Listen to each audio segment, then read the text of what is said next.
Today we're going to talk about dance and movement therapy. There's a link in the show notes to the American Dance Therapy Association. But what we're talking about with dance and movement therapy is the incorporation of more kinesthetic types of actions and movements and behaviors involved with the therapeutic process. Yeah, two things. Think more movement than dance. Right. Dance is a form of movement, but Right. this is really more about movement. Right. The second thing is, as you read through the article that we have posted from the American Dance Theater Association. Dance Therapy Association. Dance. You said American theater. Dance. Oh, Therapy Association. That's important because this is about therapy. Right. And this clearly, of all the things we're talking about this week, this is clearly one that really is a melding of movement and as therapy compared to the others. Right. But as you read this, for the listeners and viewers, as you read this article that we're posting, I would encourage you to go ahead and click the links because some of the information in the links really explains things more fully. Right. It's the article is as posted is sort of broad and general, but if you hit those links, it explains it in a little more detail. Right. Now, dance and movement therapy is to be distinguished from like physical therapy or occupational therapy or anything like that. That involves a therapy associated with movement, but it's physical therapy and occupational therapy really have to do with fine motor coordination, gross motor strength, and core strength, and some of those kinds of things. And this kind of therapy is very different than that. And so we also want to make sure that we differentiate between those things. That's right. Yeah, we're not talking about strength and conditioning here, although that might happen.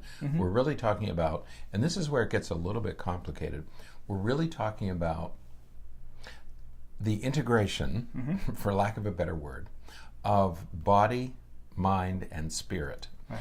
And as you read the literature, and it can be a little bit tricky, as you read the literature in dance, most of the writers talk about this integration, this somehow pulling together of recombining body, mind, and spirit. So for people who don't like that sort of touchy-feely kinds of stuff, you might find this a little bit irritating. But bear with it, read through it, and make sure you really appreciate what they're saying. At first you might be put off by it a little bit, but keep reading, go to the links, take a look at it. Because remember, when we're talking about movement, we're not just talking about dance or movement put to music. We're also talking about things like yoga, Tai Chi, even the forms that are in different types of martial arts. Will all serve that same purpose. And it is a way of bringing yourself to center. Remember last week we talked about centering yourself. And this movement is a way to bring all of these things together.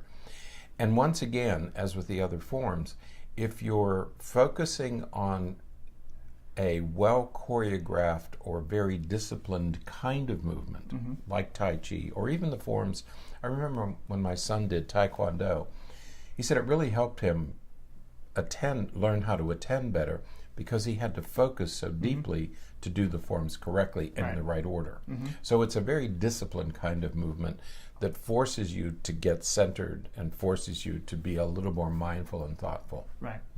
Now, to kind of bring it to the roots of it, the roots of, or the origins of some of these perspectives comes from the idea that many times dancers and people in the performing and movement arts, which would include martial arts and yoga and all these other things, talk about the freedom, the emotional cathartic nature of some of the things that they would do. And when we look back at some of the some ancient our ancestors, but even some of the more modern examples, when you look at things like you mentioned touchy-feely things, when you look at images of festivals or even Woodstock and some of those kinds of things where people, you see these people that are just, and they are in sort of a zone of their own and they're dancing. Right. That movement, it's very freeing. It's very emotionally expressive, and many people find it very, very rewarding and very therapeutic to move in these ways, and that's where we got the name, of course, for today's podcast. The therapy like no one's watching, because the whole idea dance is like dance like no one's watching, because that is when you're really fully expressing yourself with your entire body. That's right. A couple of days ago, we talked about Gregorian chant and how the timbre, the pitch of Gregorian chant synchronizes with our natural brain waves. Movement does the same thing. When you are in rhythm with a beat, some type of music, it could be drums or complicated symphonies. When you are synchronized with that movement, and you've seen, all of us have seen videos of documentaries of dancers, whether they're Native American or African or Central American, South American, dancers they'll actually put themselves into a trance through music and movement. Okay, so which is our way of saying they're meditating or they're putting themselves in an altered state.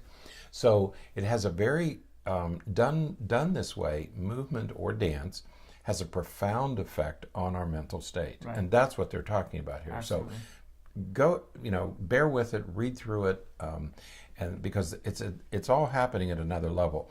The whole idea of dance therapy appeared in about the 1940s, and I think it really came out of, I think dancers became therapists, I think is how this evolved. Exactly. And I think we're going to see that again with some art therapists, but this type of therapy was started by dancers who realized that dance made them feel better. It had all these positive benefits, and they said, wow, this would be a good way to do therapy. And as it turns out, they're right. I mean, I think movement is a wonderful, you and I have talked about that, as having especially our youngsters, being involved in some kind of movement which would keep them more active. Well, and it makes sense even if we just simply look at the exercise science. We know that exercising relieves stress, it helps improve your mood, it does all those things. And so anytime you're exerting physically, you're going to release chemicals, you're going to engage in actions that will make your body feel better. You mentioned music, and one of the things I think it makes me think about is when we talk to lots of musicians, and there's a very different, drummers are very different people than guitarists, and bassists. And when you're thinking about drumming, types, they're using their entire body to play music, and they talk about playing music very differently than guitarists and bassists and singers. And so, there's something about incorporating your body in this entire process that is therapeutic, is beneficial for people. Yeah, I'm smiling because I'm thinking back to high school. People used to dance to relax and to, take time off and all that stuff. When we were in high school, we used to go to a dance. There was one place we would go on Friday night, one place we would go on Saturday night. And the Saturday night one was a little bit more familiar to all of us. It was people we really knew, and we saw them every Saturday. Man, we felt so good after we left there. We would dance for 3 or 4 hours. We'd start at like 8 o'clock and finish at 11 o'clock. I would love to see you dancing. And we would all, we were all high school kids, different grade levels, but it was the place to go, in this little community without much going on. And we would go every Saturday night. It was a ritual. And was it a sock hop? No, that came later. Oh, it came later. Did I ever go to a sock hop? I guess I did. Oh my gosh. Maybe in college. I don't know. So it was that much later. I don't know. Oh, wow. Anyway, no, you felt like you had really just shed all the worries of school, and you didn't think about anything else. It wasn't even romanticized. It was just fun. Yeah. And it was all centered around it. That's all you did there. There was no food. There were no videos. There was nothing except the dance floor and a guy, leading us through this whole thing. And we all talk about it, but I never thought about it in this context. That you just felt so good after it was all over. Yeah, that's awesome. So check out the website. The therapists who are trained in dance and movement therapy, they use movement for a variety of ways, from the assessment to the therapeutic process to just the way in which they're communicating their emotions and feelings and thoughts and beliefs. So people who are trained in this are able to really get a good impression of a person and what they're experiencing simply by looking at their movement. And they can see where your body is too tight, and they can see where your restricted movements are, and where things might be, not working as well as they should because they know the body. Right. Okay. So, some benefits here that you might be worth pursuing. Absolutely. So check it out. Look through the website, the American Dance Therapy Association. There's lots of information there on their website, and so it's a good website. It's really complete. But go ahead to those links because there's a lot of information in there too. Absolutely. So, all right, that is it for today. Until next time, stay happy, stay healthy, and forget to be afraid.